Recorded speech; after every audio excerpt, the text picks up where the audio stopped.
अस्सलामु अलैकुम रहमतुल्लाहि ताला व बरकातुहू।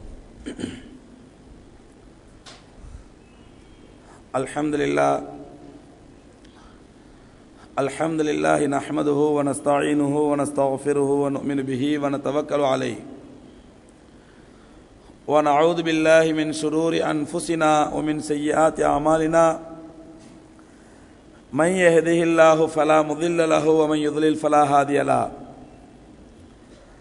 व नशहदु अन ला इलाहा इल्लल्लाहु वहदहु ला शरीक लहु व नशहदु अन्न सय्यदना नबिय्यना मौलाना मुहम्मदन अब्दुहु व रसूलुहु अम्मा बाद फ़क़द क़ाल अल्लाहु तआला फ़िल क़ुरआनिल अज़ीम वल फ़ुरक़ानिल मजीद फ़अऊज़ु बिल्लाहि मिनश शैतानिर रजीम बिस्मिल्लाहिर रहमानिर रहीम शहर रमज़ान अल्लज़ी उन्ज़िल फ़ीहिल क़ुरआन हुदन लिन्नासि व बय्यिनातिन मिनल हुदा सदक़ल्लाहुल अज़ीम। वक़ाल नबीना अलैहिस्सलातु वस्सलाम अस्सियामु जुन्नतुन फला यरफ़स वला यजहल व इन इम्रअन क़ातलहु औ शातमहु फ़ल्यक़ुल इन्नी साइम औ कमा क़ाल अलैहिस्सलातु वस्सलाम। கண்ணியத்திற்கும் மரியாதைக்கும் உரிய பெரியோர்களே, சகோதரர்களே, தாய்மார்களே, அளவிலா கருணையும் நிகரிலா கிருபையும் கொண்ட எல்லாம் வல்ல அல்லாஹ் ரப்புல் ஆலமீன் தன்னுடைய மாபெரும் அருளால் மாபெரும் கிருபையால் நம்முடைய பாவங்களிலிருந்தும் நம்முடைய தவறுகளிலிருந்தும் மீண்டு நம்மை நாமே உள சுத்திகரிப்பு செய்து அதன் மூலம் வரும் மறுமையிலே நாம் எல்லாம் வெற்றியாளர்களாகவும் ஜெயசீலர்களாகவும் ஆக வேண்டும் என்பதற்காக அல்லாஹ் செய்த ஏற்பாடுகளில் ஒரு மிகப்பெரிய மிகச்சிறந்த ஏற்பாடு புனிதமிக்க ரமலான் நம்மிடத்தில் வந்துவிட்டது. அன்பு சகோதரர்களே, இந்த ரமலானை பொறுத்தவரையிலே ரமலான் மாதத்திலே நாம் நோன்பு வைக்கின்றோம், அல்லாஹ்வுக்காக விழித்திருக்கின்றோம், பசித்திருக்கின்றோம். நம்முடைய ரெகுலர் ஷெட்யூல் என்று சொல்லக்கூடிய நம்முடைய வழமையான நிகழ்வுகளை, வரும் வழமையான புரோகிராம்களை அல்லாஹ்வுக்காக மாற்றி அமைத்துக் கொள்கிறோம். சாப்பிட முடியாத நேரத்திலே, பசி எடுக்காத நேரத்திலே சாப்பிடுகின்றோம். தூக்கம் வராத நேரத்திலே, வழமையாக தூங்காத நேரத்திலே தூங்குகின்றோம். வழமையாக தூங்கக்கூடிய நேரத்திலே விழித்திருக்கின்றோம். இதுவெல்லாம் நாம் அல்லாஹ் சொல்லித் தந்த முறைப்படி, அல்லாஹ்வுடைய தூதர் ஸல்லல்லாஹு அலைஹி வஸல்லம் அவர்கள் காட்டிய வழிப்படி இந்த ரமலானை கண்ணியப்படுத்துவதற்காக, ரமலான் மூலமாக முழுமையான அருளை பெறுவதற்காக நாம் செய்யக்கூடிய முயற்சிகள். அன்பு சகோதரர்களே, இந்த ரமலான் மாதத்திலே நமக்கு நோன்பை ரப்புல் ஆலமீன் கடமையாக்கிய நோக்கமும் அதுதான். என்றால் அல்லாஹ் சுப்ஹானஹு வ தஆலா சொல்கின்றான், நோன்பு முன் சென்ற சமுதாயத்தினர் கடமையாக்கப்பட்டதை போன்று உங்களுக்கு கடமையாக்கப்பட்டது எதற்காக வேண்டி என்றால் லஅல்லக்கும் தத்தகூன், இதன் மூலமாக உங்களுடைய தக்வாவை, உங்களுடைய இறையச்சத்தை நீங்கள் உருவாக்கிக் கொள்ள வேண்டும், அதிகரித்துக் கொள்ள வேண்டும். தக்வா இல்லாதவர்கள் தக்வாவை உருவாக்கிக் கொள்ள வேண்டும். தக்வா இருப்பவர்கள் இந்த நோன்பின் மூலமாக தக்வாவை அதிகப்படுத்திக் கொள்ள வேண்டும் என்று அல்லாஹ் சுப்ஹானஹு வ தஆலா நோன்பின் நோக்கத்தை தன்னுடைய திருமறையில் நமக்கு தெளிவுபடுத்துகின்றான். அன்பு சகோதரர்களே, இங்கே நாம் சிந்திக்க வேண்டிய விஷயம் என்னவென்றால், நாம் நம்முடைய வாழ்க்கையிலே பல ரமலான்களை கடந்து வந்து கொண்டிருக்கிறோம். வாழ்க்கையிலே பல நோன்புகளை கடந்து வந்து கொண்டிருக்கின்றோம். சென்ற வருடம் நம்மோடு நோன்பு நோற்றவர்கள், நம்மோடு இருந்தவர்கள், நம்மோடு பயான் கேட்டவர்கள், நம்மோடு தராவி தொழுதவர்கள் பல பேர் இந்த வருடம் நம்மோடு இல்லை. இந்த வருடம் இருக்கக்கூடிய நாம் எத்தனை பேர் அடுத்த வருடம் இருப்போம் என்று சொல்ல முடியாது. இந்த நிலையிலே பல ரமலான்களை கடந்து வந்த நாம், பல ஆண்டுகளுடைய நோன்புகளை கடந்து வந்த நாம், நமக்கு நாமே சிந்தித்து சீர்தூக்கி பார்க்க கடமைப்பட்டிருக்கிறோம். என்னவென்றால், இந்த ரமலான் மூலமாக என்னிடத்தில் ஏற்பட்ட மாற்றம் என்ன? என்னிடத்தில் ஏதாவது நல்ல மாற்றம் ஏற்பட்டிருக்கின்றதா? சென்ற ரமலானுக்கும் இந்த ரமலானுக்கும் இடையிலே என்னிடத்தில் நல்ல மாற்றங்கள் என்னென்ன ஏற்பட்டிருக்கின்றன? என்னுடைய தக்வாவிலும், என்னுடைய இறையச்சத்திலும், என்னுடைய ஈமானிலும் அதிகப்படியான உயர்வு ஏற்பட்டிருக்கிறதா? என்னுடைய பாவங்கள் ஏதாவது குறைந்திருக்கிறதா என்று நாம் சிந்திக்க கடமைப்பட்டிருக்கின்றோம். ஏனென்றால் ரமலான் நோன்பினுடைய நோக்கமே என்னவென்று பெருமானார் ஸல்லல்லாஹு அலைஹி வஸல்லம் சொல்கிறார்கள்.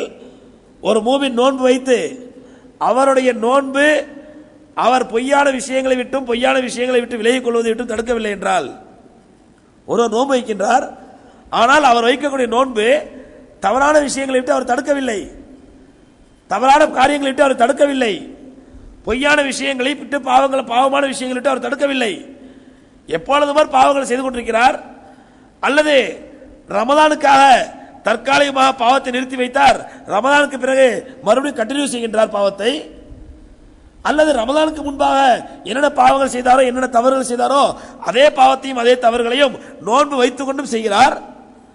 ரசூலுல்லாஹி ஸல்லல்லாஹு அலைஹி வஸல்லம் அவர்கள் யார் ஒருவர் நோன்பு வைத்து அந்த நோன்பின் காரணமாக பொய்யான விஷயங்களை விட்டு தவிர்த்து கொள்ளவில்லையோ, பொய்யை விட்டு தவிர்த்து கொள்ளவில்லையோ, பொய்யான விஷயங்களின்படி அமல் செய்வதை தவிர்த்து கொள்ளவில்லையோ, அவருடைய பசியினாலோ அவருடைய தூக்கத்தினாலோ அவருடைய பசியினாலோ அவருடைய தாகத்தினாலோ அல்லாஹ்வுக்கு எந்த விதமான பிரயோஜனம் கிடையாது, அல்லாஹ்வுக்கு எந்த பலனும் ஏற்படுத்தி விடாது. இவர் பட்டி கிடக்கிறதுனால அல்லாஹ்வுக்கு எந்த பிரயோஜனம் கிடையாது, இவர் தாகத்தோடு கிடக்கிறதுனால அவருக்கு அல்லாஹ்வுக்கு எந்த விதமான பிரயோஜனம் கிடையாது.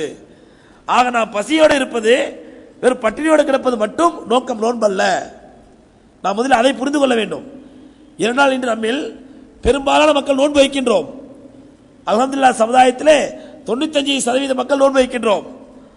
ஆனால் நம்முடைய நோன்பு எப்படி இருக்கிறது என்றால், காலையில் எழுந்து சஹர் செய்வது நோன்புடைய முக்கியமான கடமை, சஹர் செய்கின்றோம். ஃபஜ்ருக்கு பிறகு தூங்குவது அதனுடைய அடுத்தபடியான கடமை. அதற்கு பிறகு வழமையாக வியாபாரம் செய்வது, வழமையாக கொடுக்கல் வாங்கல் செய்வது, வழமையான ஆபீஸுக்கு செல்வது, அலுவலகம் செய்வது, தொழில் உத்தியோகத்தை பார்ப்பது. அந்த தொழில் உத்தியோகத்திலும் வியாபாரத்திலும் வழமையாக செய்யக்கூடிய அதே பாவங்கள். உதாரணமாக ஒரு வியாபாரத்திலே பொய் பேசுவது ஒருத்தர் பழக்கம் என்றால் அதே பொய்யை பேசுகின்றார் நோன்பு வைத்துக் கொண்டே. அல்லது ஒருவருக்கு சண்டையிடுவது தகராறு செய்வது வழமை என்றால் அதே காரியத்தை செய்கிறார் நோன்பு வைத்துக் கொண்டே.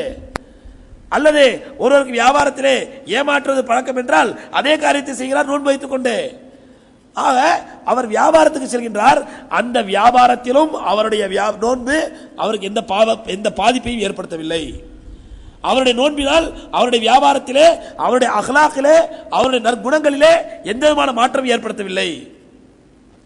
அடுத்து மனைவி மக்களோடு வருகின்றார், மனைவி மக்களோடு இருக்கின்றார். அந்த மனைவி மக்களோடு பேசுவது, பழகுவது, சிரிப்பது எல்லாமே ரமதானுக்கும் ரமதான் அல்லாததுக்கும் எந்த வித்தியாசம் இல்லை.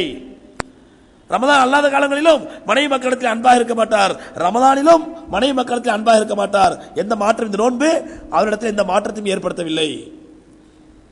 அல்லது சில பேர் ரமதான் மாதத்திலே மட்டும் 5 வேளை தொழுதுவிட்டு ரமதான் அல்லாத காலங்களில் தொழ மாட்டார்கள். அதுவும் இரவிலே ஸ்பெஷலாக தொழ வேண்டிய இரவு தொழுகையோ தஹஜ்ஜுத் தொழுகையோ தராவி தொழுகையோ தொழுவது கிடையாது. ஆக ரமதானுக்கு முன்பாக அவர் எப்படி இருந்தாரோ ரமதான் நோன்பு அவரிடத்தில் எத்தகைய மாற்றத்தையும் ஏற்படுத்தவில்லை, எந்த விதமான ஒரு திருப்பு முனையும் ஏற்படுத்தவில்லை. இதைத்தான் ரசூலுல்லாஹி ஸல்லல்லாஹு அலைஹி சொன்னார்கள், அவருடைய பசியோ அவருடைய தாகமோ அல்லாஹ்வுக்கு எந்த பலனையும் ஏற்படுத்தி விடாது. அப்ப நம்மை அல்லாஹ்வுடைய பார்வையிலே நம்மை பொறுத்தவரையிலே பட்டினி கிடக்கிறோம் அவ்வளவுதான், தாகத்தோடு கிடக்கிறோம் அவ்வளவுதான். சரி, இந்த பட்டினியால இந்த தாகத்தினாலோ அல்லாஹ்வுக்கு ஏதாவது பலன் உண்டா, அல்லாஹ்வுக்கு ஏதாவது பிரயோஜனம் உண்டா? ஒன்றும் கிடையாது. இதைத்தான் ரசூலுல்லாஹி ஸல்லல்லாஹு அலைஹி சொல்கிறார்கள், யார் ஒருவர் நோன்பு வைத்து அந்த நோன்பு அவரிடத்திலே நல்ல மாற்றத்தை ஏற்படுத்தவில்லையோ, அவருடைய பாவங்களை விட்டு தவறுகளை விட்டு அவரை பாதுகாக்கவில்லையோ விலக்கவில்லையோ அவர் நோன்பு வைப்பதனால் எந்த பலனும் கிடையாது. அன்பு சகோதரர்களே, ஒரு முக்கியமான அறிவிப்பு, இந்த சுவரோரம் சாய்ந்து உட்கார்ந்திருப்பவர்கள் தூங்கிவிடாமல் பார்த்துக் கொள்ளுங்கள். நோன்புடைய அசதி தூக்கம் வருவதற்கு வாய்ப்பு இருக்கின்றது. தூங்கிவிட்டால் ஒது முறிந்துவிடும், அப்புறம் அப்படியே எழுச்சி தொழ ஆரம்பிச்சிருவீங்க. அதனால சுவற்றில் சாய்ந்து உட்கார்வதை தவிர்த்து கொள்ளுங்கள். சாய்ந்து உட்கார்ந்திருப்பவர்கள் தூக்கம் வராமல் பார்த்துக் கொள்ளுங்கள். ஆக நோன்பு என்பது, அந்த பசி என்பது, அந்த தாகம் என்பது அல்லாஹ் ரப்புல் ஆலமீன் நமக்கு ஏற்படுத்திய ஒரு இபாதத்தாக ஒரு வழிபாடாக இருக்க வேண்டுமே தவிர ஒரு சடங்கு சம்பிரதாயமாக ஆகிவிடக் கூடாது. ஆனால் இன்னைக்கு நம்முடைய பெரும்பாலான நோன்பு எப்படி ஆகிவிட்டது என்றால் ஒரு சடங்கு. நோன்பு வைத்தால் பசியோடு கிடைக்கின்றோம். இந்த நோன்பின் மூலமாக நம்மிடத்தில் ஏதாவது நல்ல மாற்றம் ஏற்படுதா? இன்னைக்கு 95% மக்கள் நோன்பு வைக்கிறாங்கன்னு சொன்னா அந்த நோன்பு வைக்கக்கூடிய மக்களில் 90% மக்கள் ஏற்படக்கூடிய ஒரே மாற்றம் என்ன தெரியுமா? ரமதான் மாதத்தில் மட்டும் 5 வேளை தொழுவார்கள். இதுதான் ஒரே மாற்றம். மற்ற நாள் தொழுவ மாட்டாங்க, ரமதான் மாசத்துல தொழுவாங்க. மற்ற மாசத்துல பள்ளிவாசல் வெறிச்சோடி கிடக்கும், ரமலான் மாசத்துல பள்ளிவாசல் ஜேஜேன்னு இருக்கும். இது ஒன்றுதான் ரமலான்ல ஏற்படக்கூடிய மாற்றமே தவிர வேற எந்த நல்ல மாற்றமா ஏற்பட்டிருக்கிறது என்றால் சகோதரர் பெரும்பாலான மக்களிடத்தில் எந்த விதமான மாற்றம் ஏற்படுவதில்லை என்பதுதான் ஒரு கசப்பான வேதனையான உண்மை. ஆனால் இதற்கு பெயர் நோன்பல்ல. நாம் நோன்பினுடைய நோக்கத்தை புரிந்து கொண்டால், நோன்பினுடைய தாத்பரியத்தை புரிந்து கொண்டால் இப்படி எந்த மாற்றமும் இல்லாதவர்களாக அல்ல எந்த விதமான ஒரு ரியாக்ஷனும் இல்லாதவர்களாக இருக்க மாட்டோம். என்ன சகோதரர்களே, நோன்பு அல்லாஹ் ரப்பல் ஆலமீன் நமக்கு கடமையாக்கியதன் மூலமாக, நமக்கு விதித்ததன் மூலமாக தக்வா உங்களுக்கு கிடைக்கலாம். லஅல்லகும் தத்தகூன், நீங்கள் இறையச்சம் உள்ளவர்களாக ஆகலாம் என்று ரப்பல் ஆலமீன் சொல்கின்றான். இறையச்சம் என்பது வெறும் பசியோடு கிடந்தா, வெறும் தாகத்தோடு கிடந்தா, வெறும் பட்டினி கிடந்தா இறையச்சம் வந்து விடாது. அதனால தக்வா வந்து விடாது. இனி நம்மள பல பேர் பார்க்கிறோம், 30 நோன்பு வைத்த 30 ஆண்டு ரமலானை பார்த்தவர்கள் இருப்போம், 40 ரமலான்களை பார்த்தவர்கள் இருப்போம், 50 ரமலான், 60 ரமலான், 70 ரமலான்களை பார்த்தவர்கள் நாம் இருப்போம். 70 ரமலான்கள் தொடர்ந்து நோன்பு வைத்திருப்போம், 50 ரமலான்கள் தொடர்ந்து நோன்பு வைத்திருப்போம். இப்படிப்பட்ட நம்ம இருக்கின்றோம். ஆனால் நாம் 60 ரமலான் 70 ரமலான்களை பார்த்தோம், 50 ஆண்டுகள் 70 ஆண்டுகள் நோன்பு வைத்தோம். இந்த நோன்பு நம்மிடத்திலே எந்த விதமான மாற்றத்தை ஏற்படுத்தியிருக்கிறது, எந்த விதமான தக்வாவை அதிகரித்திருக்கிறது என்று பார்த்தால் பல பேருடைய நிலைமை ஜீரோவாகத்தான் இருக்கும். பல பேருடைய நிலைமை ஜீரோவாகத்தான் இருக்கும். ஏன் காரணம் என்ன? நீங்கள் நோன்பு வைப்பதன் மூலமாக உங்களுக்கு தக்வா வரும் என்று ரப்பல் ஆலமீன் சொன்னானே. நான் 50 வருஷம் நோன்பு வச்சிட்டேனே, எனக்கு ஏன் தக்வா வரல? நான் 60 வருஷம் தொடர்ந்து நோன்பு வைக்கிறேனே, எனக்கு ஏன் தக்வா வரல? நான் 30 ஆண்டுகள் 40 ஆண்டுகள் ஒரு வருடம் கூட இடைவிடாமல் தொடர்ந்து நோன்பு வைத்துக் கொண்டு வருகிறேனே, எனக்கு ஏன் தக்வா வருவதில்லை, வரவில்லை என்று நாம் சிந்திக்க கடமைப்பட்டிருக்கின்றோம். ஏனென்றால் எம்பெருமானா ஸல்லல்லாஹு அலைஹி வஸல்லம் அவர் சொன்னார்கள், ஹாசிபு கப்ல அன் துஹாசபு, மறுமையில் நிற்க வைத்து அல்லாஹ் உங்களிடத்தில் கேட்க வேண்டிய கேள்விகளை நீங்கள் உயிரோடு இருக்கும் பொழுது உங்களை நீங்களே கேட்டுக்கொள்ளுங்கள். உங்களை நீங்களே கேட்டுக்கொள்ளுங்கள். மறுமையில நிற்க வைத்து ரப்பல் ஆலமீன் கேட்பான், ஏனடா இப்படி 40 வருடம் 50 வருடம் நோன்பு வைத்தாயே, ஏன் இடத்தில் தக்வா வரவில்லை, ஏன் இடத்தில் இறையச்சத்தில் இந்த மாற்றம் வரவில்லை, ஏன் இடத்திலே அல்லாஹ்வுடைய பயம் வரவில்லை, அல்லாஹ்வுடைய ஹவுஃப் வரவில்லை, உன்னுடைய இந்த நோன்பு நீ ஓற்ற இந்த 40 வருட நோன்பு 50 வருட நோன்பு ஏன் இடத்தில் இந்த பாதிப்பையும் ஏற்படுத்தவில்லை என்று அல்லாஹ் நம்மிடத்தில் மறுமையில் நிற்க வைத்து கேட்பதற்கு முன்பாக சகோதரர்களே நம்மை நாமே கேட்டுக்கொள்ள வேண்டியது அவசியம். இந்த கேள்வியை நம்மை நாமே விசாரணை செய்து கொள்வது நம்முடைய கடமை. இந்த கேள்வியை நம்மை நாமே உரசி பார்த்து கேட்டுக்கொள்ள வேண்டியது நம்முடைய பொறுப்பு என்பதை நாம் இங்கே விளங்க கடமைப்பட்டிருக்கிறோம். அந்த நோன்பின் மூலமாக நம்மிடத்தில் மாற்றம் ஏற்பட்டால், இமாம் இப்னு ஹஜர் அஸ்கலானி ரஹ்மத்துல்லாஹி அவர்கள் சஹீஹ் புகாரினுடைய விரிவுரை ஃபத்ஹுல் பாரியில குறிப்பிடுகின்றார்கள், ஒரு நோன்பாளி நோன்புக்கு முன்னால் இருந்த நிலையை விட, நோன்புக்கு முன்னால் இருந்த நிலையை விட நோன்புக்கு பிறகு அவனுடைய அமல்களை அளந்து பார்க்க வேண்டும், அவனுடைய பாவங்களை அளந்து பார்க்க வேண்டும். ரமலானுக்கு முன்பாக என்னிடத்தில் என்னென்ன பாவங்கள் இருந்தன, ரமலான் மூலமாக நான் இந்த வருடம் இன்ன பாவத்தை விட்டுவிட்டேன் என்று அவன் உறுதியாக முடிவு செய்வானேனால் அல்ஹம்துலில்லாஹ் இவனுடைய நோன்பு அல்லாஹ் இடத்துல கபூலாகிவிட்டது. ரமலானுக்கு முன்பாக என்னிடத்தில் இன்னென்ன அமல்கள் கிடையாது, ஆனால் ரமலானின் மூலமாக ரமலானுக்கு பிறகு என்னிடத்தில் இன்னென்ன அமல்கள் வளமையாக்கி கொண்டேன், இன்ஷா அல்லாஹ் என் உயிர் இருக்க வரை இன்னென்ன அமல்களை இனிமேல் பின்பற்றுவேன் என்று ஒரு மூமின் முடிவு செய்து கொள்வானேனால் அவனுடைய நோன்பு அல்ஹம்துலில்லாஹ் அல்லாஹ் இடத்தில் கபூலாகிவிட்டது. அன்பு சகோதரர்களே, இந்த உண்மையை நாம் விளங்கி நோன்பு வைக்க வேண்டும். நோன்பின் நோக்கம் அறிந்து, நோன்பின் தத்துவம் அறிந்து, நோன்பின் தாத்பரியம் அறிந்து நோன்பு வைத்தால் மட்டுமே இந்த நோன்பு நமக்கு பலனுள்ள நோன்பாக இருக்கும். இல்லைன்னு சொன்னா இது ஏதோ ஒரு 10ஓட 11 அத்தோட இது ஒன்று என்று சொல்வதை போன்று இது ஒரு சடங்காகவும் ஒரு சம்பிரதாயமாகத்தான் ஆகிவிடும். இன்று நம்மில் பல பேர் இந்த நோன்பின் நோக்கத்தையும் நோன்பின் தாத்பரியத்தையும் விளங்காததன் விளைவுதான் சகோதரர்களே, ரமலானின் மூலமாக இந்த நோன்பின் மூலமாக என்ன பலனை அல்லாஹ்விடத்தில் அடைய வேண்டுமோ அந்த பலனை அடையாமல் நாம் இழந்து விடுகின்றோம். எம்பெருமானா ஸல்லல்லாஹு அலைஹி வஸல்லம் சொன்னார்கள், ஒரு நோன்பு என்பது அஸ்யாமு ஜுன்னா, நோன்பு என்பது ஒரு மூமினை பொறுத்தவரை கேடயம். ஒரு போர்க்களத்திற்கு செல்லக்கூடியவனுக்கு கேடயம் எவ்வளவு அவசியமோ, கேடயம் எவ்வளவு பலனுள்ளதோ, கேடயம் ஒரு மனிதனுக்கு எவ்வளவு பாதுகாப்பானதோ போர் வீரனுக்கு, அதுபோன்று ஷைத்தானை எதிர்த்து போரிட வேண்டிய இந்த ரமலான் மாதத்திலே ஒரு மூமினுக்கு நோன்பு என்பது ஒரு மிகப்பெரிய கேடயம். இந்த கேடயத்தை பயன்படுத்தக்கூடியவன் முறையாக முழுமையாக அந்த கேடயத்தை பயன்படுத்த வேண்டும். ஷைத்தானுடைய தீங்கிலிருந்து தன்னை தற்காத்துக் கொள்வதற்கு, ஷைத்தானுடைய தீங்கிலிருந்து தன்னை காப்பாற்றிக் கொள்வதற்கு ஒரு மூமின் ரமலான் என்ற கேடயத்தை, நோன்பு என்ற கேடயத்தை முழுமையாக பயன்படுத்த வேண்டும் என்று சொல்லிவிட்டு ஃபலா யர்ஃபுஸ், இந்த ரமலான் மாதத்திலே எந்த விதமான இச்சையிட்டக்கூடிய காரியத்தையும் செய்யக்கூடாது. நோன்பு வைத்துக்கொண்டு ஒரு மூமின் இச்சை தரக்கூடிய காரியங்கள், இச்சை ஏற்படுத்தக்கூடிய காரியங்கள், ஹராமான காரியங்கள், ஆபாசமான டிவி பார்ப்பது, ஆபாசமான நிகழ்ச்சிகளை பார்ப்பது, சாலையில செல்லக்கூடிய பெண்களை, ஆபாசமான பெண்களை இச்சையோடு பார்ப்பது, இச்சையோடு பேசுவது, இச்சை தரக்கூடிய வார்த்தைகளை பயன்படுத்துவது, இச்சை தரக்கூடிய விஷயங்களை சிந்தனை செய்வது, இது போன்ற முழுமையான விஷயங்களை விட்டு விலகிக் கொள்ள வேண்டும். நோன்பு வைத்திருக்கும் பொழுது வலா எஜ்ஹல், அதே போன்று பைத்தியகரத்தனமாக நடக்கக்கூடாது. ஒரு மூமினை பொறுத்தவரை, நோன்பாளியை பொறுத்தவரை முட்டாள்தனமாக நடந்து கொள்ளக்கூடாது. எந்த விஷயத்திலும் பைத்தியக்காரனை போன்றோ முட்டாள்தனமான காரியங்களையோ ஒரு மூமின் செய்யக்கூடாது. அறிவார்ந்த விஷயங்களை செய்ய வேண்டும், அறிவாளியாக நடந்து கொள்ள வேண்டும், அறிவுபூர்வமான காரியங்களை ஆற்ற வேண்டும். முட்டாள்தனமான காரியங்களை ஒரு மூமின் செய்யக்கூடாது. ரமலான் மாதத்திலே நோன்பு வைத்துக் கொண்டு நோன்பாளியாக இருக்கும் பொழுது சொல்லிவிட்டு சொன்னார்கள், நீங்கள் நோன்பாளியாக இருக்கும் பொழுது உங்களிடத்தில் யாராவது சண்டைக்கு வந்தால், உங்களிடத்தில் யாராவது தகராறு செய்தால், உங்களை யாராவது திட்டிக் கொண்டு வந்தால், நீங்கள் அவரை பதிலுக்கு சண்டையிடாதீர்கள், பதிலுக்கு திட்டாதீர்கள். ஃபல்யகுல், நீங்கள் சொல்லிவிடுங்கள், இன்னி சாயும், நான் நோன்பாளியாக இருக்கின்றேன், நான் நோன்பாளி என்ற வார்த்தையை மட்டும் சொல்லிவிட்டு அந்த இடத்தை நகர்ந்து விடுங்கள். சண்டை சச்சரவு செய்வது, தகராறு செய்வது, தவறான வார்த்தைகளை பிரயோகிப்பது, திட்டுவது, அசிங்கமாக பேசுவது, இவை அனைத்தையும் எம்பெருமானார் ஸல்லல்லாஹு அலைஹி வஸல்லம் அவர்கள் வன்மையாக கண்டித்து ஒரு நோன்பாளி பேண வேண்டிய ஒழுக்கங்களில் இதை இவற்றை கற்றுத் தருகிறார்கள்.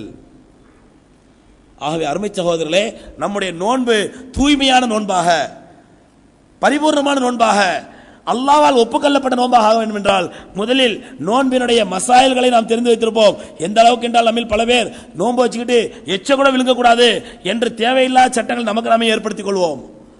நோன்பு வச்சு கொண்டு எச்சை முழுங்கக்கூடாது, அப்படிலாம் ஒன்றும் கிடையாது. தானா எச்சு உள்ள போனா தப்பு கிடையாது. ஆனால் இந்த மாதிரி ஒன்றுமில்லாத, ஒன்றுக்கு உதவாத விஷயங்கள் எல்லாம் மிக பேணுதலாக இருக்கக்கூடியவர்கள் நோன்பு வச்சுட்டு சண்டை போடுறது, நோன்பு வச்சுட்டு பொய் சொல்றது, நோன்பு வச்சுட்டு திட்டுறது, நோன்பு வச்சுட்டு பாவமான காரியங்கள் செய்யறது, அதில் நம்ம கவனம் செலுத்துறது கிடையாது, அதை பற்றி கவலைப்படுறது கிடையாது. இது எப்படி என்றால், ஒரு நம்மள சில பேர் பார்த்தீங்கன்னு சொன்னா 5 ஸ்டார் ஹோட்டலுக்கு போவாங்க. 5 ஸ்டார் ஹோட்டலில் போய் அங்கே சாராயமா மதுவா வைக்கப்பட்டிருக்கோம், நல்ல மொடா குடியெல்லாம் குடிச்சிடுவாங்க. குடிச்சிடாங்க. சைட் டிஷ்ஷுக்கு அங்க சிக்கன் வச்சிருந்தா அந்த சிக்கனை பார்த்து கேட்பாங்க, இது ஹலாலா அறுத்த சிக்கனா? அங்க மட்டும் அவன் தக்குவா வந்துடும். நல்ல மொடா குடியெல்லாம் குடித்து விட்டு அந்த சிக்கனை சாப்பிடும் போது மட்டும் இது ஹலாலா அறுத்த சிக்கனா? இப்படித்தான் நம்முடைய தக்குவா ஆகிவிட்டது. ஏனென்றால் ஒன்றுமில்லா சின்ன சின்ன மசாயல்களை ரொம்ப கவனம் செலுத்துவோம். நோன்பு வச்சுட்டு குளிக்க கூடாது, யார் சொன்னது? இது நோன்பு வச்சுட்டு அத்தர் போடக்கூடாது, இது யார் சொன்னது? நோன்பு வச்சுட்டு எச்சி முழுங்க கூடாது, இது யார் சொன்னது? இப்படி ஒன்றுமில்லாத விஷயங்கள்லாம் ரொம்ப கவனம் செலுத்தி ரொம்ப பயபக்தியா நம்மை காட்டிக்கொள்வோம். ஆனால் அடிப்படை விஷயங்களை கோட்டை விட்டு விடுவோம். அஸ்திவாரம், நோன்புக்கு அஸ்திவாரமாக இருக்கக்கூடிய மிக முக்கியமான விஷயங்களிலே நாம் கை கழுவி விடுவோம். இதுதான் பெருமானார் ஸல்லல்லாஹு அலைஹி வஸல்லம் ஒரு மூமினை பொறுத்தவரையிலே ஒரு நோன்பாளி ஒரு முழுமையான நோன்பாளியாக நடந்து கொள்ள வேண்டும். ஆகவே இப்படி முழுமையான நோன்பாளியாக நடந்து கொள்ளும் பொழுதுதான் அருமை சகோதரர்களே நம்முடைய நோன்பு அல்லாஹ்வால் ஒப்புக்கொள்ளப்பட்ட நோன்பாக ஆகும். அல்லாஹ் சொல்லக்கூடிய தக்வா அந்த நோன்பின் மூலமா நமக்கு கிடைக்கும். நீ நம்மை நாமே உரசி பார்த்தா நமக்கு தெரியும், நம்ம எவ்வளவு நோன்பு வச்சிருக்கிறோம், ஆனால் நம்முடைய தக்வாவில் எந்த விதமான கூடுதலும் ஏற்படவில்லை, நம்முடைய தக்வாவில் எந்த விதமான அதிகரிப்பு ஏற்படவில்லை, நம்முடைய தக்வாவில் எந்த விதமான பிரயோஜனம் ஏற்படவில்லை என்று இருந்தால் அதற்கு காரணம் நம்முடைய நோன்பு நோன்பாக இல்லை, நான் வைக்கக்கூடிய நோன்பு முழுமையான நோன்பாக இல்லை. முழுமையான நோன்பாக ஆக வேண்டும் என்றால் சகோதரர்களே, ரசூலுல்லாஹி ஸல்லல்லாஹு அலைஹி வஸல்லம் கற்றுக் கொடுத்த அனைத்து விஷயங்களிலும் இந்த ரமலானிலே இந்த நோன்பில கடைபிடிக்க வேண்டும். குறிப்பாக பெருமானார் ஸல்லல்லாஹு அலைஹி வஸல்லம் கற்றுக் கொடுத்தார்கள் சதகா. அனி ஆயிஷா ரலியல்லாஹு தஆலா அறிவிக்கிறார்கள், புகாரி ஹதீஸ்ல இருக்கிறது, பெருமானார் ஸல்லல்லாஹு அலைஹி வஸல்லம் அவர்கள் சதகா செய்வதில், ரமலான் மாதம் வந்துவிட்டால் சதகா செய்வதில் எந்த அளவுக்கு தீவிரமாகி விடுவார்கள் என்றால் காற்று வீசும் காற்றை விட வேகமாக சதகா செய்வார்கள். வீசும் காற்று எவ்வளவு வேகமாக வீசும் அப்படி வேகமாக வீசக்கூடிய காற்றை விட வேகமாக பெருமானார் ஸல்லல்லாஹு அலைஹி வஸல்லம் சதகா செய்வார்கள். அதிகமாக தர்மம் செய்வார்கள். தர்மம் செய்யக்கூடிய அத்தனை வாய்ப்புகளையும் பெருமானார் ஸல்லல்லாஹு அலைஹி வஸல்லம் பயன்படுத்திக் கொள்வார்கள். அனி ஆயிஷா ரலியல்லாஹு தஆலா சொல்றாங்க, அருமை சகோதரர்களே, நாம் சதக்கா என்று சொன்ன உடனே நம்ம நினைக்க கூடாது, அப்படியே ஹஸ்ரத் நான் பிச்சைக்காரன் எங்க போய் தேடுறது, ஏதோ பள்ளியாசல தொழு வரும்போது 4 மிஸ்கின் நிற்கிறாங்க கொடுத்துட்டு போயிடுறேன், அந்த பக்கம் வெளியே போனா நான் எங்க போய் தேடுறது பிச்சைக்காரர்களே?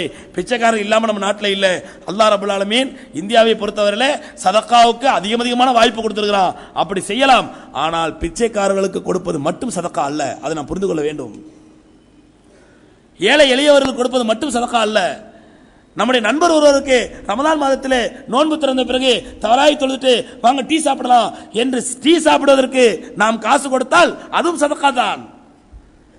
நம்முடைய பிள்ளைகளுக்கு நீங்க நோன்பு வச்சிருக்காங்க, என்னோட பிள்ளைங்க என்னுடைய மனைவி நோன்பு வச்சிருக்காங்க, வளமையா உண்ணக்கூடிய உணவை விட அவங்களுக்கு அன்னைக்கு ஸ்பெஷல் உணவு வாங்கி கொடுக்க போறேன், இன்னைக்கு அவங்க ஸ்பெஷலான உணவு அவங்களுடைய பசியார் விதத்திலே மனவார விதத்திலே நான் ஏற்பாடு செய்கிறேன் என்று ஒரு குடும்ப தலைவர் மனைவி மக்களுக்கு நல்ல உணவு வாங்கி கொடுப்பார் என்றால் இதுவும் சதக்கா தான். ஆக சதக்கா என்பது, தர்மம் என்பது ஏழை எளியவர்களுக்கு, பிச்சைக்காரர்களுக்கு, மிஸ்கின்களுக்கு கொடுப்பது மட்டுமல்ல, நண்பர்களுக்கு கொடுப்பது, நம்முடைய குடும்பத்தாருக்கு கொடுப்பது, நம்மை சார்ந்தவர்களுக்கு கொடுப்பது. ஏன் ஒரு உங்களுடைய வேலைக்காரரை நீங்கள் வழமையா வாங்கக்கூடிய வேலையை விட ரமதான் மாதத்திலே கொஞ்சம் வேலையை குறைத்து வாங்குவீர்கள் என்றால் இதுவும் சதக்கா தான், இதுவும் தர்மம் தான். ஆகவே சகோதரர்களே, சதக்கா செய்வது என்பது பல்வேறு வழிகள் இருக்கின்றன. அந்த எல்லா வழிகளையும் ஒரு மூமின் பயன்படுத்திக் கொள்ள வேண்டும். தர்மம் செய்வதற்கான எல்லா வழிகளையும் ஒரு மூமின் பயன்படுத்திக் கொள்ள வேண்டும். அல்ஹம்துலில்லாஹ், நம்முடைய சமுதாயத்தில் பொறுத்தவரையிலே உலகத்தால் மற்ற சமுதாயத்தை கம்பேர் பண்ணும் பொழுது, உலகத்தில் மற்ற சமுதாயங்களை கம்பேர் பண்ணும் பொழுது அல்ஹம்துலில்லாஹ் உலகத்திலேயே தர்ம சிந்தனை உள்ள ஒரே சமுதாயம் இஸ்லாமிய சமுதாயம் தான். அது யாரும் மறுக்க முடியாது. முஸ்லிம் சமுதாயத்தில் இருப்பதை போன்று தர்ம சிந்தனையும் சதகா தான தர்மங்கள் வாரி வழங்கக்கூடிய சிந்தனையும் உலகத்தில் எந்த சமுதாயத்திலும் கிடையாது. ஆனால் மற்றவர்களோடு கம்பேர் பண்ணி நம்மை நாமே குறைத்துக் கொள்ளக்கூடாது. நமக்கிடையே கம்பேர் பண்ண வேண்டும், நமக்கிடையே ஒப்பிட்டு பார்க்க வேண்டும். இன்னால் இவ்வளவு சதகா செய்யும் பொழுது நான் ஏன் குறைவாக செய்ய வேண்டும், நான் அதை விட அதிகமாக தர்மம் செய்கின்றேன். ஆனால் தர்மம் செய்ய வேண்டும் என்ற சிந்தனை உள்ள சீதேவிகள் மாஷா அல்லாஹ் அவர்களுடைய எல்லா நிலைகளிலும் தர்மம் செய்கிறார்கள், சதகா செய்கிறார்கள். எத்தனை வழிகள் இருக்கிறதோ அத்தனை வழிகளிலும் சதகா செய்வார்கள். ஆனால் தர்மம் செய்யக்கூடாது என்ற கஞ்சத்தனம் உள்ளவர்கள் ரப்புல் ஆலமீன் வாரி வாரி வழங்கியிருந்தாலும் அதற்கு ஆயிரக்கணக்கான சாக்கு போக்களை சொல்லிக் கொண்டிருப்பார்கள், ஆயிரக்கணக்கான சாக்கு போக்களை சொல்வார்கள். நாம் பல்வேறு பார்க்கிறோம். சாதாரண மனிதராக இருப்பார், அவர் செய்யக்கூடிய காரியத்தை பார்த்தா மிகப்பெரிய காரியத்தை ஆற்றுவார், மிகப்பெரிய காரியத்தை ஆற்றுவார். இவரா இப்படி செஞ்சார் அப்படி ஆச்சரியமா இருக்கும். ஆனா பெரிய செல்வந்தரா இருப்பார், அவரிடத்துல போய் கேட்டா ஒரு 50 ரூபாய் கொடுத்து துவா செய்யுங்க அப்படிங்குவார். 50 ரூபாய்க்கு துவா வேற இவருக்கு.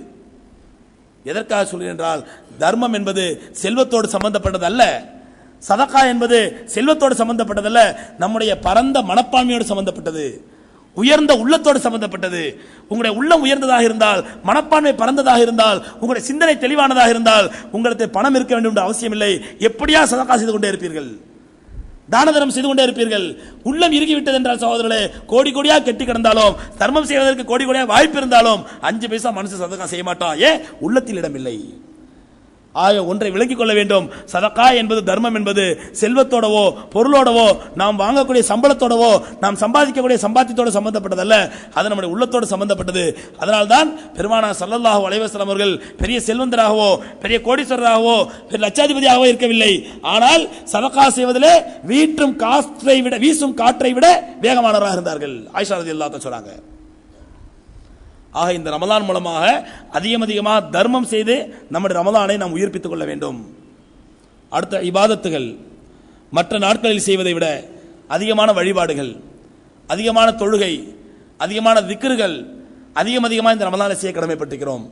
ஏனென்றால் சகோதரர்களே, நம்முடைய ரமலானை ஒளிமயமான ரமலானாக ஆக்க வேண்டும் என்றால், நம்முடைய நோன்பை பயனுள்ள நோன்பாக, தக்வாவை தரக்கூடிய நோன்பாக நாம் ஆக்க வேண்டும் என்றால் அதற்கு சைட் சப்போர்ட் என்னவென்றால் நம்முடைய இபாதத்துகளும் நம்முடைய திக்ரு துஆக்களும் தான். எம்பெருமானார் ஸல்லல்லாஹு அலைஹி வஸல்லம் ஒலி சாயிமி ஃபரஹத்தன் இன்தல் ஃபித்ர் வ ஃபரஹத்தன் இன்தல் லிகாய் ரப்பிஹி. ஒரு மூமின் நோன்பாளியை பொறுத்தவரையிலே அவனுக்கு 2 விதமான சந்தோஷங்களை அல்லாஹ் கொடுக்கின்றான். ஒன்று, நோன்பு துறக்கும் பொழுது அவனுக்கு ஏற்படக்கூடிய மகிழ்ச்சி சந்தோஷம். இன்னொன்று, அந்த நோன்பிற்கான கூலியை அல்லாஹ்விடத்தில் பெறும் பொழுது ஏற்படக்கூடிய சந்தோஷம். இன்னொரு ஹதீஸை சொன்னார்கள், ஒலி சாயிமி துஆன் முஸ்தஜாபுன் இன்தல் ஃபித்ர். ஒரு நோன்பாளி நோன்பு துறக்கும் நேரத்திலே செய்யக்கூடிய துஆ உடனடியாக அல்லாஹ்விடத்தில் கபூலாகும். இன்னைக்கு நம்ம எத்தனை பேர் அந்த துஆவை நம்ம பயன்படுத்துறோம், எத்தனை பேர் பயன்படுத்துகின்றோம்? நோன்பு திறப்பதற்காக பள்ளிவாசலுக்கு வரக்கூடியவர்கள் பள்ளிவாசல பாத்தீங்கன்னா காச்சு மூச்சு என்ற சத்தம், எனக்கு கஞ்சி வரல, எனக்கு வடை வரல, எனக்கு பேரிச்சம்பழம் வரல, எனக்கு தண்ணி வரல, இந்த சண்டையை பார்க்கின்றோம். நோன்பு திறக்கக்கூடிய நேரத்திலே அல்லாஹ்விடத்தை கையேந்த வேண்டிய நேரத்தில் அல்லாஹ்வுடைய அடியாரத்தை கையேந்தி எனக்கு வடை கொண்டா, எனக்கு கஞ்சி கொண்டா என்று கையேந்தக்கூடிய அவல நிலை. அல்லாஹ்வுடைய தவக்கல் நம்முடைய உள்ளத்திலே வருவதில்லை. என் பெயர் என்னுடைய அந்த வடையிலோ அந்த கஞ்சியிலோ அந்த பேரித்தம்பழத்திலோ என்னுடைய பெயர் எழுதப்பட்டிருக்குமேனால் வேறு எவனாலும் அதை சாப்பிட முடியாது என்ற நம்பிக்கை நமக்கு வருவதில்லை. அருமை சகோதரர்களே, ஆகவே இந்த விஷயங்களை, இது போன்ற சின்ன சின்ன அசிங்கமான விஷயங்களை நாம் களைந்து ரமலானுடைய இஃப்தார் நேரத்திலே துஆ செய்யக்கூடிய நேரமாக ஆக்கிவிட வேண்டும். குறிப்பாக வீட்டில் தாய்மார்கள் பெண்கள் இந்த ரமலான் இஃப்தார் நேரத்தை எப்படி பயன்படுத்துறாங்கன்னு சொன்னா, அந்த நேரத்தில் கஞ்சி போடவும், வடை சுடவும், டீ போடவும், அல்லது பரபரப்பான ஏற்பாடுகள் செய்வதிலும், சமையல் ஈடுபடுவதிலும் இந்த முக்கியமான துஆ நேரத்தை மறந்து விடுகிறார்கள். பெருமானார் ஸல்லல்லாஹு அலைஹி சொன்னாங்க, நோன்பாளி நோன்பு துறக்கிற நேரத்தில் துஆ செய்யுங்க, அந்த துஆ உடனடியாக கபூலாகும் என்று பெருமானாருடைய வாக்குறுதி இருக்கும் பொழுது, அந்த வாக்குறுதியின் மீது நமக்கு நம்பிக்கை இல்லையா, அல்லது இதெல்லாம் போய் செஞ்சிட்டு இருப்போமா என்ற அசட்டைத்தனம் காரணமா? ஆகவே ரமலானிலே அதிகமாக நோன்பு துஆ செய்ய வேண்டும். குறிப்பாக இஃப்தார் நேரத்திலே, சஹர் நேரத்திலே. அது மட்டுமல்ல, பெருமானார் ஸல்லல்லாஹு அலைஹி வஸல்லம் அவர்கள் வழமையாக தொழக்கூடிய தொழுகையை காட்டிலும் ரமலானிலே ஸ்பெஷலாக தொழுவார்கள், சிறப்பு தொழுகை தொழுவார்கள். சில பேர் ஆயிஷா ரலியல்லாஹு தஆலா அன்ஹாவுடைய புகாரிலே வரக்கூடிய இந்த ஹதீஸ், பெருமானார் ஸல்லல்லாஹு அலைஹி வஸல்லம் ரமலானிலும் ரமலான் அல்லாத காலங்களிலும் 11 ரக்காத்துகளை விட அதிகமாக தொழுததில்லை. இது ஒரு பிரபலமான ஹதீஸ், சஹீஹான ஹதீஸ், ஆதாரபூர்வமான ஹதீஸ். இந்த ஒரு ஹதீஸை மட்டும் வச்சுக்கிட்டு ரசூலுல்லாஹ் 11 ரக்காத்தில் அதிகமாக தொழுததில்லை, 11 ரக்காத்தில் அதிகமாக தொழுததில்லை. இது தேவையற்ற வீண் குழப்பம். இது மக்களை அமல்களை விட்டு தடுக்கக்கூடிய காரியம். இது எம்பெருமானார் ஸல்லல்லாஹு அலைஹி வஸல்லம் அவர்களை அவருடைய நள்ளிரவு தொழுகையை பற்றி, தஹஜ்ஜுத் தொழுகையை பற்றி அன்னை ஆயிஷா ரலியல்லாஹு தஆலா சொல்கிறார்கள், ரமலானிலும் ரமலான் அல்லாத காலங்களிலும், ரமலானிலும் ரமலான் அல்லாத காலங்களிலும். இது ரமலானுக்கு மட்டும் ஸ்பெஷலா சொல்லப்பட்ட ஹதீஸ் அல்ல. இது பெருமானாருடைய வழமையான இபாதத்து, வழமையான இரவு நேர தொழுகை. அந்த தொழுகையை பற்றி ஆயிஷா ரலியல்லாஹு தஆலா அறிவிக்கிறாங்க, ரமலானிலும் ரமலான் அல்லாத காலங்களிலும் 11 ரக்காத்துகள் அதிகமாக தொழ மாட்டாங்க. 11 ரக்காத் என்பது 8 ரக்காத் தஹஜ்ஜுத், 3 ரக்காத் வித்ரு. இதைத்தான் பெருமானார் ஸல்லல்லாஹு அலைஹி வஸல்லம் அவர்கள் 11 ரக்காத் வழமையாக தொழுதார்கள். இது ரமலானுடைய சிறப்பு தொழுகையை குறிக்காது, ரமலானுடைய ஸ்பெஷல் தொழுகை பொருந்தாது. இது ரமலானிலும் ரமலான் அல்லாத காலங்களிலும் என்று ஆயிஷா ரலியல்லாஹு தஆலா பட்டவர்த்தனமா சொல்லியிருக்க, ரமலானுக்கு மட்டும் இதை காட்டுறது நமக்கு என்ன உரிமை இருக்குது? இது ரமலான் சம்பந்தப்பட்ட ஹதீஸ், ரமலான் தொழுகை சம்பந்தப்பட்ட ஹதீஸ். யார் சொல்ல முடியும்? ஹதீஸுக்கு விரிவுரை எழுதக்கூடிய ஃபத்வல் பாரி எழுதிய இப்னு ஹஜர் ரஹ்மத்துல்லாஹி அலைஹி அவர்களோ அல்ல பெரிய பெரிய முஹத்திஸ்களோ யாருமே இந்த ஹதீஸ் ரமலானுக்கு மட்டும் பொருந்தக்கூடிய ஹதீஸ் என்று சொல்லாத பொழுது, இன்றைக்கு இருக்கக்கூடிய குழப்பவாதிகளுக்கு யார் அதிகாரம் கொடுத்தது இந்த ஹதீஸை ரமலானுக்கு மட்டும் பயன்படுத்துவதற்கு? ஆயிஷா ரலியல்லாஹு தஆலா சொல்றாங்க, ரமலானிலும் ரமலான் அல்லாத காலம் 11 ரக்காத் தொழுதாங்கடா, அது வழமையா வருடம் முழுவதும் தொழுது வந்து தஹஜ்ஜுத் தொழுகை. ரமலான்ல மட்டும் ரசூலுல்லாஹி ஸல்லல்லாஹு அலைஹி வஸல்லம் அவர்கள் ஸ்பெஷல் தொழுகை தொழுதார்கள். அந்த தொழுகையை பற்றி ஆயிஷா ரலியல்லாஹு தஆலா அறிவிக்கிறாங்க, பெருமானார் ஸல்லல்லாஹு அலைஹி வஸல்லம் இஷா தொழுகை முடிந்த பிறகு ஜமாத்தாக தொழ வைத்தார்கள். அந்த தொழுகையின் அழகை என்னிடத்தில் கேட்காதீர்கள். அவ்வளோ அழகா தொழ வச்சாங்க, அவ்வளோ நீண்ட ரக்காத்துகளாக நிதானமாக குர்ஆன் ஓதி, ஓதுவது விளங்கக்கூடிய விதத்திலே, சிந்திக்கக்கூடிய விதத்திலே குர்ஆன் ஓதி நீண்ட ரக்காத்துகளா பெருமானார் ஸல்லல்லாஹு அலைஹி வஸல்லம் தொழ வைத்தார்கள். அதனுடைய அழகை நீங்கள் கேட்காதீர்கள். இதுதான் ரமலானுடைய ஸ்பெஷல் தொழுகை, இஷாவுக்கு பிறகு தொழுத தொழுகை. இந்த தொழுகை பெருமானார் ஸல்லல்லாஹு அலைஹி வஸல்லம், இந்த நான் சர்ச்சைக்குள் நுழைய விரும்பவில்லை, 3 நாட்கள் தொழ வச்சாங்க, அப்புறம் விட்டுட்டாங்க, அப்புறம் சஹாபாக்கள் தொழுதாங்க, உமர் ரலியல்லாஹு அன்ஹு காலத்தில் அதை ஜமாத்தாக ஆக்கினாங்க. அப்பொழுது மக்கள் 20 ரக்காத் தொழுதுகிட்டு இருந்தாங்க. இன்னைக்கு மக்காவிலும் மதீனாவிலும் காபத்துல்லாவிலும் மஸ்ஜித் நபவியிலும் கண்மணி நாயகம் ஸல்லல்லாஹு அலைஹி வஸல்லம் அவர்கள் காலத்திலிருந்தே 20 ரக்காத் தொடர்ந்து நடைபெற்று வருகின்றது. இந்த 20 ரக்காத் தொழுகையை ரமலானுடைய சிறப்பு தொழுகையாக தொழ வேண்டும், சிறப்பு தொழுகையாக. ஆனா இன்னைக்கு என்ன நடக்குதுன்னு சொன்னா, முடியாதவர்கள், வயோதிகர்கள், நடக்க முடியாதவங்க, நிக்க முடியாதவங்கலாம் பாவம் பள்ளியாசல்ல போய் 20 ரக்காத்து நின்று கால் கடக்க நின்று தொழுவாங்க. ஆனா இந்த மீசை முளைக்காத பசங்களோ, தாடி முளைக்காத சின்ன சின்ன பசங்களோ, எனக்கு அந்த ஹதீஸ் தெரியும், எனக்கு இந்த ஹதீஸ் தெரியும் சொல்லி வெளியே நின்று சிகரெட் பிடித்துக் கொண்டிருப்பது, அரட்டை எடுத்துக் கொண்டிருப்பது, இது அல்லாஹ் கபூல் செய்வான். இந்த வயோதிகர் தொழுகை அல்லாஹ் கபூல் செய்யாமல் வீணாக்கி விடுவானா? கால் எடுக்க ஒரு வயோதிகர் என்று வணங்குகிறார், அவருடைய வணக்கத்தை அல்லாஹ் பாழாக்கி விடுவான். நீ வெளியில் சிகரெட் பிடிக்கிறதையும் அரட்டை அடிக்கிறதையும் அல்லாஹ் கபூல் செய்யணும், சொர்க்கத்துக்கு அனுப்பிடுவானா? ஆகவே அருமை சகோதரர்களே, தயவு செய்து ரமலானுடைய அமல்களை பாழ்படுத்தும் விதத்திலே, ரமலானுடைய இபாதத்துகளை பாழ்படுத்தும் விதத்திலே நாம் எந்த காரியத்தையும் செய்துவிடக் கூடாது என்பதில் கவனமாக இருக்க வேண்டும். எம்பெருமானார் ஸல்லல்லாஹு அலைஹி வஸல்லம், மன் காம ரமலான ஈமானம் இஹ்திசாபன், நன்மையை நாடி ஈமானுடன் யார் ரமலானுடைய இரவுகளிலே நின்று வணங்குவாரோ, ரமலானுடைய ஸ்பெஷல் இபாதத், ரமலானுடைய இரவுகளிலே யார் ஈமானுடன் தக்வாவுடனும் நின்று வணங்குவாரோ அவருடைய முன் சென்ற பாவங்கள் அனைத்தும் மன்னிக்கப்படுகின்றன. ஆகவே எந்த அளவுக்கு அதிகமாக ரமலானிலே தொழுகின்றோமோ, இபாதத் செய்கின்றோமோ, குறிப்பாக ரமலானுடைய இரவுகளிலே எந்த அளவுக்கு அதிகமாக இபாதத்துகளிலும் அமலில் ஈடுபடுகின்றோமோ அந்த அளவுக்கு நம்முடைய ரமலான் ஒளிமயமான ரமலானாக இருக்கும். எல்லாவற்றுக்கும் மேலாக சகோதரர்களே, ரமலானுடைய நாம் உண்ணக்கூடிய உணவு, இஃப்தார் நேரத்தில் நாம் குடிக்கக்கூடிய கஞ்சி, சஹர் நேரத்தில் நாம் சாப்பிடக்கூடிய உணவு முழுக்க முழுக்க ஹலாலாக இருக்க வேண்டும். நம்முடைய சஹர் உணவு ஹலாலாக இல்லை என்றால், நம்முடைய இஃப்தார் நோன்பு திறப்பு ஹலாலாக இல்லை என்றால், நாம் பகல் முழுவதும் பசித்திருந்து தாகித்திருந்து எந்த பிரயோஜனமும் கிடையாது. அந்த பசியும் தாகம் நமக்கு எந்த பிரயோஜனத்தையும் கொடுக்காது. இன்னைக்கு அல்லாஹ் பாதுகாக்க வேண்டும். அல்ஹம்துலில்லாஹ் எல்லா பள்ளிவாசலிலும் இஃப்தாருக்கு ஏற்பாடு செய்யப்படுகிறது. இஃப்தாருக்கு நோன்பாளிக்கு நோன்பு திறப்பதற்கு ஏற்பாடு செய்யப்படுகிறது.